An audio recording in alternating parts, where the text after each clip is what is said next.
2014 bi ma faloo maag ñi ma àndal dama wax ni képp koo xamante ni noos moo tax nga jege Bara Gaye su la yeboo nga dem sa yoon képp koo xamante ni xaalis moo tax nga jege Bara Gaye su la yeboo nga dem sa yoon ndax yëmbal dañoo yónni te yàkkamti ñu wax boobu ma doon wax moo tax tey ñu liggéey ci yëmbal ba li fi manqué woon ñu def ko ba ñu nommé ñu meilleur maire du Sénégal loolu premier mandat la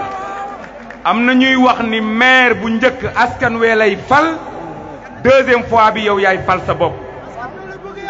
yàlla dogal na comme joxaat ngeen ñu lenge yi pour 5 ans yii di ñëw ñu war a changer équipe municipale ñi nga xamante ni ñooy samay collaborateur de Yewwi Askan Wi dama leen bëgg a wax benn mbir mooy la ma waxoon 2014 nañu laxasaayu takk suñuy ceinture ngir mën a mériter lu mel nii fii c'est des milliers de personnes ñoom ñoo fi taxaw ku yaakaar ni lii ndam loo xam ni dangaa war a fecc la noo xamuloo li ñu la dénk la collectivité territoriale bu toll ci 120 000 habitants 59 quartiers xale yoo xamante ni ñu ngi xaar ci yow nga régler seeni problème te yàlla dogal na ni yëmbal bëriwul ay recette donc jàpp naa ni lenn moo ñu war Babacar Massamba Niang Aminata Sall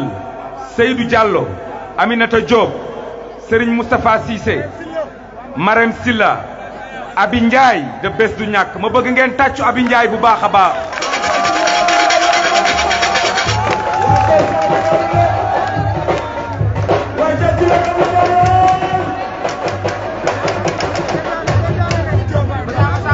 Mody Sy Ousseynou Fall et tant d'autres il faut ngeen ñu jéem a mériter lii nga xamante ni moom la ñu teg suñuy loxo ndax dafa am ñoo xamante ni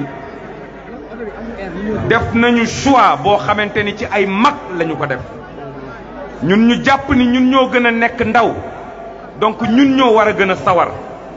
ba tax na majorité yëmbaluwaay ñëw voteel ñu ba tey ñu gagné te ndam lii amul benn observateur ci Sénégal bu yaakaaroon ni ndam lii war na mën a nekk 6 centres de vote yi nekk ci Yeumbeul Sud yëpp 5 yi dañu ko gagné ba mara day taali dañu ko gagné ba mara day taali donc nañu fexe mérité lii nga xamante ni moom mooy confiance bi Yeumbeul placé ci ñun li nga xamante ni moom la Bara Gaye ak équipe municipale bi mu àndaloon te génn defoon ci Yeumbeul bu dee benn jàpp naa ni équipe municipale bii di ñëw war na mën a def ñaaram loolu la Yeumbeul di xaar ci ñun mais du ay tëgg ak i fecc tëgg ak i fecc yi jeex na ci campagne électorale bi liggéey moo ci des avantage bi ma am man mi nga xamante ni man maay remplir dès la semaine prochaine su fekkente ni sous-préfecture ñëw na defar le bureau municipal ñu defar li nga xamante ni moom mooy suñuy commission technique liggéey bi dafay continuer man maa leen digoon ni danañu lal gazon synthétique bii ci terrain central incha allah danañu lal gazon synthétique bii ci terrain central man maa leen digoon ni leen terrain basket bi pare na li ci desoon mooy place publique bi ci Farba maa leen digoon ni danañu ko inaugurer incha allah danañu ko inaugurer très prochainement man maa leen digoon ne ci biir mandat bi incha allah danañu def Yeumbeul Sud lycée technique incha allah danañu liggéey ci loolu pour def Yeumbeul Sud benn lycée technique man maa leen digoon beneen centre commercial bu gën a rafet li nga xam ni mooy centre commercial Al Maktoum incha allah danañu fi def beneen centre commercial bu dàq centre commercial Al Maktoum Bara Gaye moo leen digoon la cité des affaires de Yeumbeul Sud incha allah danañu réaliser la cité des affaires de Yeumbeul Sud mais li ma gën a ñor te loolu dama ko xaar ci yéen xale yi ñi am liggéey ak ñi amul liggéey ñi toog seen kër ak ñi génn ci mbedd mi ñi am carte d'identité ak ñi amul carte d'identité mooy le cadre de vie de Yeumbeul il faut que ñu changer ko li nga xamante ni mooy environnement Yeumbeul comme Bara Gaye li ñu waroon tabax ci Yeumbeul yépp tabaxoon na ko ci premier mandat bi damay ànd ak yéen ni ñu defee Yeumbeul ville lumière ndax bi ñuy ñëw 2014 amul ñaari lamp yu takk ci mbedd yi tey ñu nekk ci 853 poto lamp yu takk ci mbedd yi ba Yeumbeul bokk ci communes yi nga xam ne ñoo gën a leer ci Sénégal mandat bii di ñëw dama bëgg Yeumbeul Sud bokk ci communes yi gën a set ci Sénégal te loolu pour mu am yaakaar nañ ko ci ASC yi yaakaar nañ ko ci groupement de promotion féminine yi yaakaar nañ ko ci association de développement yi yaakaar nañ ko ci artistes yi yaakaar nañ ko ci bàjjanu gox yi yaakaar nañ ko ci relais communautaire yi yaakaar nañ ko ci délégué de quartier yi waaye ci yéen askan wi laa ko gën a yaakaar ndax yaakaar nañu ko ci borom charrette yi aussi way yaakaar nañ ko ci ñoom aussi ndax grec yi ñooy wax mens sana in corpore sano un esprit sain dans un corps sain su fekkente ni bëgg nañu sunu développement du capital humain mën a yokk nañu fexe ba li nga xam ni mooy sunu cadre de vie gën a am solo fii ci Yeumbeul et jàpp naa ni engouement bii nga xamante ni moom ngeen wane ak seen taxawaay ci biir Yeumbeul ça veut dire que li ñu leen defal ci premier mandat bi doy na leen sedd na seen xol donc deuxième mandat bi dama koy déjee la jeunesse de Yeumbeul pour ñu ànd incha allah defar li nga xamante ni mooy le cadre de vie de Yeumbeul leneen li ci des ngeen bàyyi ko ci ñun incha allah danañu jéem a xool naka lañ koy defaree ñun avec nos commissions techniques. leneen li nga xamante ni moo ci des ay remerciements la je voudrais remercier ñi nga xamante ni ñooy les leaders ma tudd leen de la coalition Yewwi Askan Wi maa ngi remercier Serigne Mouhamadou Moustapha Sy bu daayira Moustarchidine wal Moustarchidat président du parti de l'avenir du parti de l'unité et du rassemblement maa ngi koy gërëm bu baax a baax si Malick dundal sa dund gi am na njariñ yàlla na nga dund si Malick yàlla na nga dund si Malick yàlla na nga dund maa ngi remercier le président Ousmane Sonko dundal sa dund gi am na njariñ Ousmane Sonko dundal maa ngi remercier le président Khalifa Sall dundal ndax sa dund gi am na njariñ maa ngi remercier le président Malick Gakou dundal ndax sa dund gi am na njariñ maa ngi remercier Serigne Mansour Sy Djamil dundal ndax sa dund gi am na njariñ si Malick maa ngi remercier le président Boubacar Camara dundal ndax sa dund gi am na njariñ maa ngi remercier le président Cheikh Bamba Dièye dundal ndax sa dund gi am na njariñ maa ngi remercier le président Déthié Fall dundal ndax sa dund gi am na njariñ maa ngi remercier le président Girassi dundal ndax sa dund gi am na njariñ maa ngi remercier la présidente Aminata ma sœur dundal ndax sa dund gi am na njariñ soo amee ñeneen ñu ma fàtte ñu jéggal maa ngi remercier la présidente Aïda Mbodj ma bàjjan dundal ndax sa dund gi am na njariñ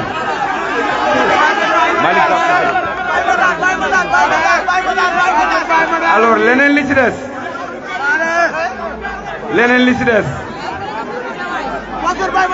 je voudrais dire quelque chose maa ngi jéggal s'il vous plaît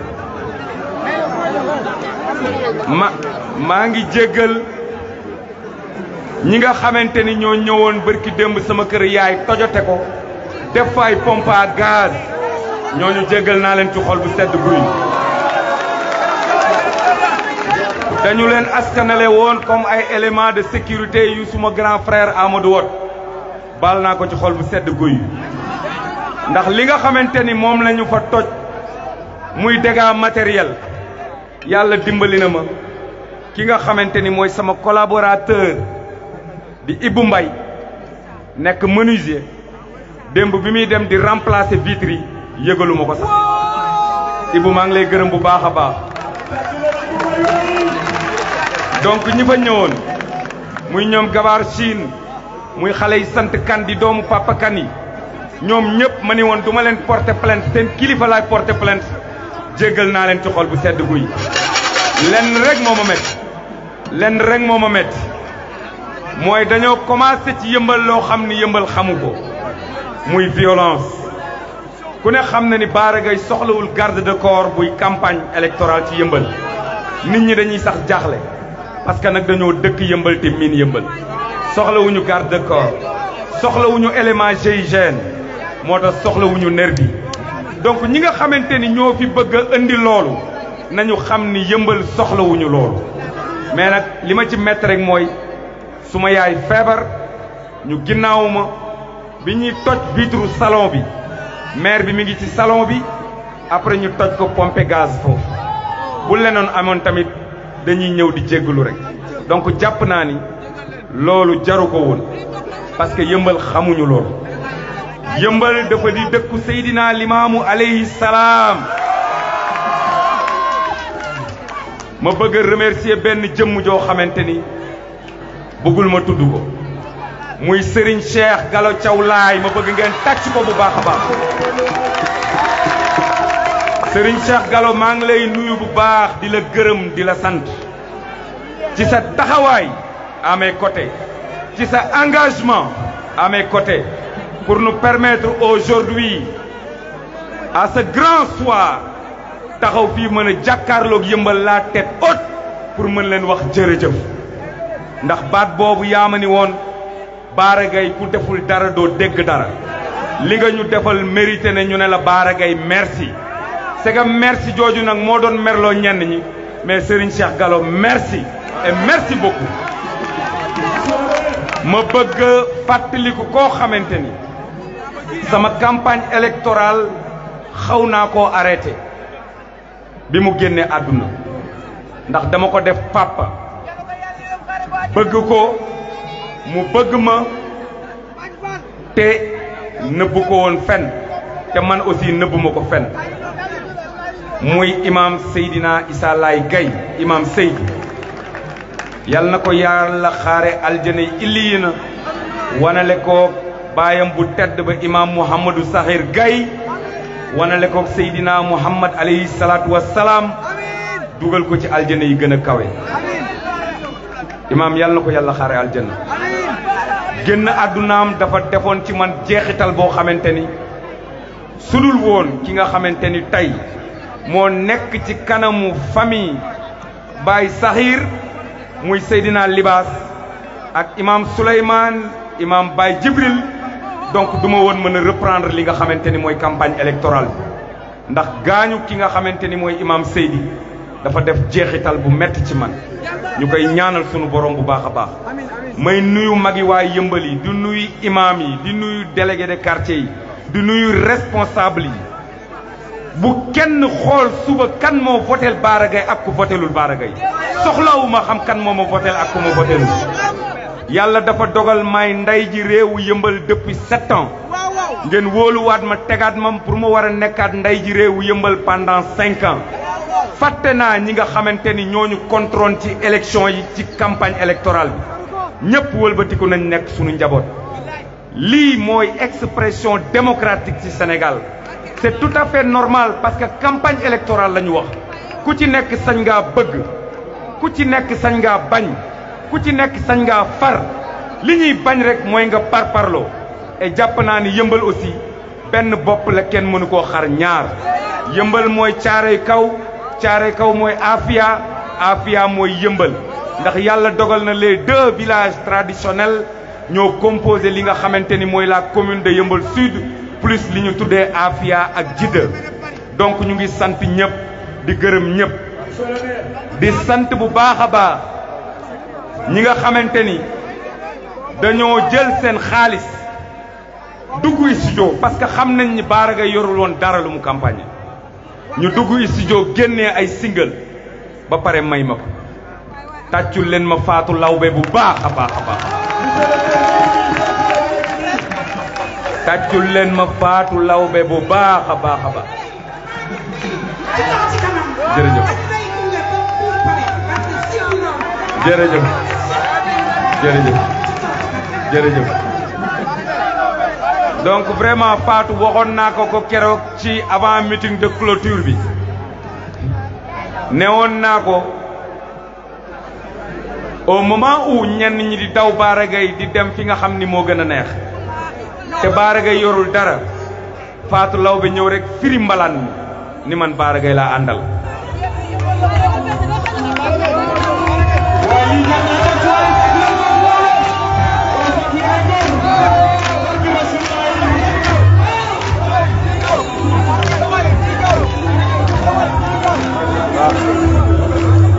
waaw jërë ngeen jëf alors keneen ki ci toog nga xamante ni dafa jël xaalisam moom it dugg studio génne benn single boo xamante ni ku ko déglu jarul ngay lire livre bilan wu Bara Gaye ndax lépp li Bara Gaye réalisé ci yëmbal daf ko def ci benn son bu 3 minutes muy Seck Melo ma bëgg ngeen tàcc ko bu baax a baax.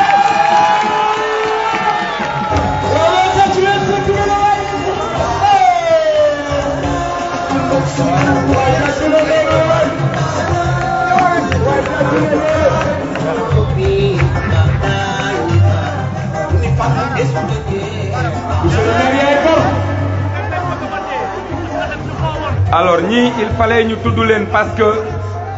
seen son yi ñoo ñu doon accompagner ci mbedd yi seen son yi ñoo ñu doon accompagner ci tee débat yi seen son yi ñoo ñu doon accompagner ci meeting yi seen son yi ñoo ñu doon accompagner ci VAD yi il fallait que ñu tudd leen gërëm leen sant leen lenn rek laay ñaan waa Yeumbeul nañ leen juboo nañ leen booloo nañ leen bokk ndey nañ leen bokk baay ndax ki nga xamante ni mooy suma mentor ci politique muy président Abdoulaye Wade ma bëgg ngeen tàcc ko bu baax a baax président Abdoulaye Wade pour ñi xamul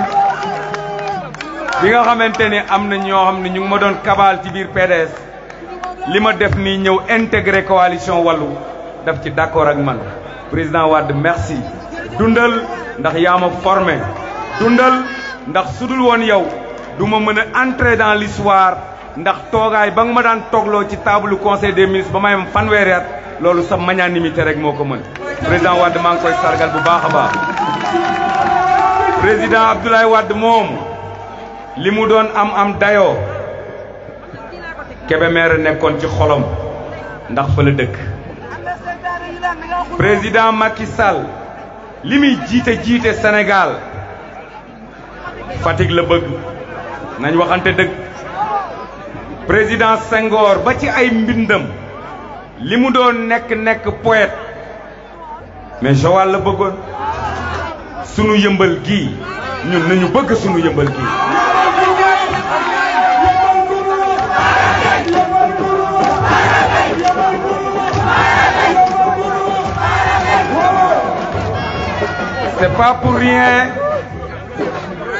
c'est pas pour rien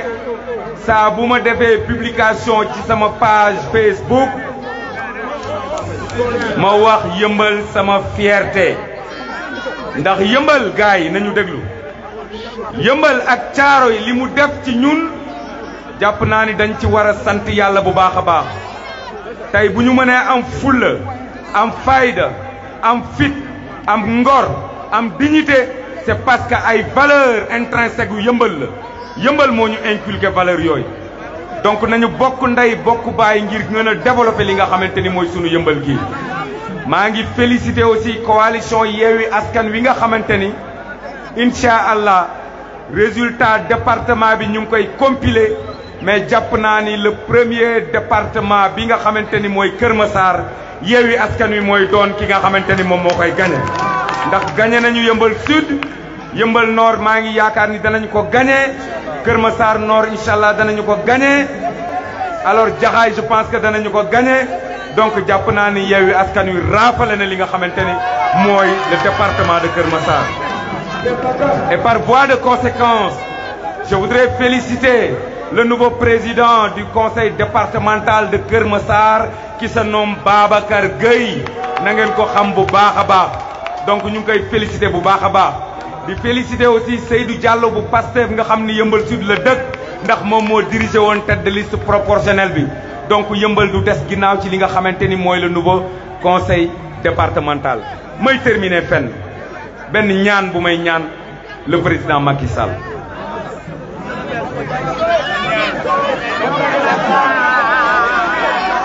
président Macky Sall dafa am lu ma ko bëggoon ñaan.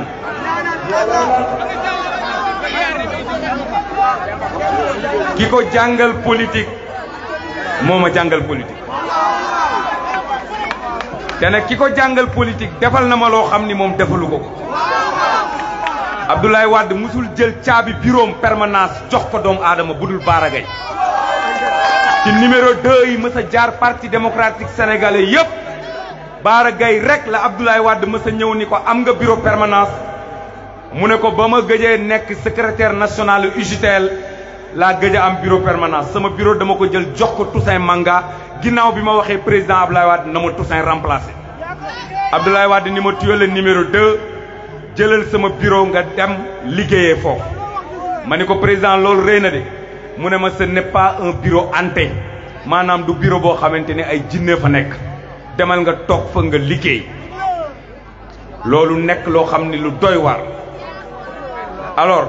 mu ne ma bureau boo xamante ni la fa nekk ci matériel kenn xamul ñaata million la te kenn du ko tijji du yàgg ba ma yéegati ci 2e étage boobu demal nga toog ci bureau ba liggéey keroog ba ma duggee ci bureau boobu coow li ak ndiiraan mi ba ñu dem bay defaraat sunu parti waaye am ñoo xamante ni ci loolu la ñu jaar ngir mën a yàq li nga xamante ni mooy position Bara Gaye ci parti démocratique sénégalais yàlla dafa dogal comme kooku nga xamante ni moom moo formé président Macky Sall dama bëgg a wax président Macky Sall ni ko politique gu xeexaate dafa xewi politique gu xeexaate dafa xewi parce que ñun xam nañu sunu rôle ak sunuy responsabilité tàccul leen ma police bu baax a baax tàccul leen police bu baax a baax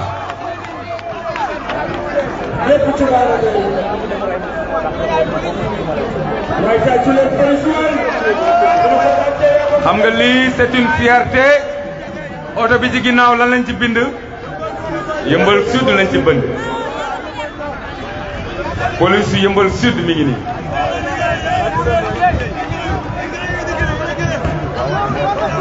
may leen ma terminer suma message à l'endroit du président Macky Sall politique gu xeexaate dafa xewi 2013 président Macky Sall daf ma jàpp tëj ma ci kaso pendant 6 mois 10 jours ma muñ ko nag muñ gu taaru parce que dama di doomu banlieue man kenn duma xoxotal bi ma génnee fekk ñu préparer seen candidat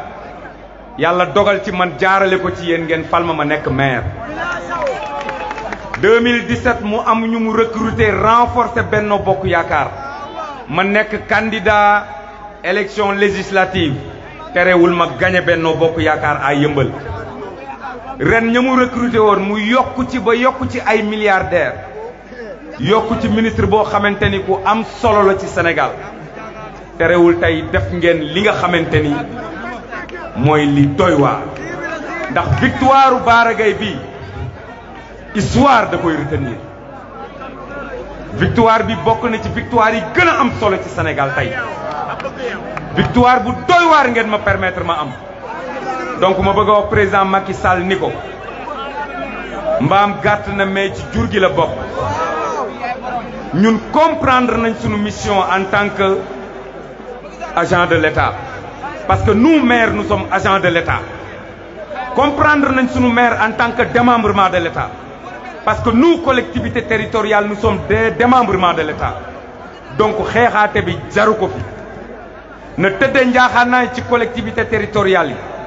tey ma defal ma Samba parce que sama njaboot moo ko dirigé du ma defal ma Demba parce que opposition la nekk loolu dafa dépassé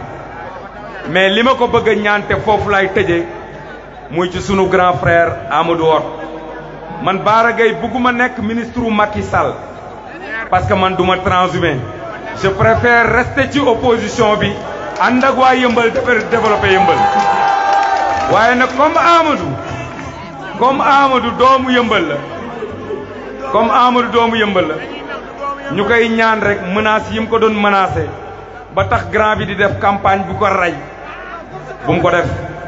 Macky Sall ñu ngi lay ñaan bul dàq Amadou Hott ci gouvernement bi mainteniral Amadou Hott ci gouvernement bi maa ngi leen di sant bu baax a baax di leen gërëm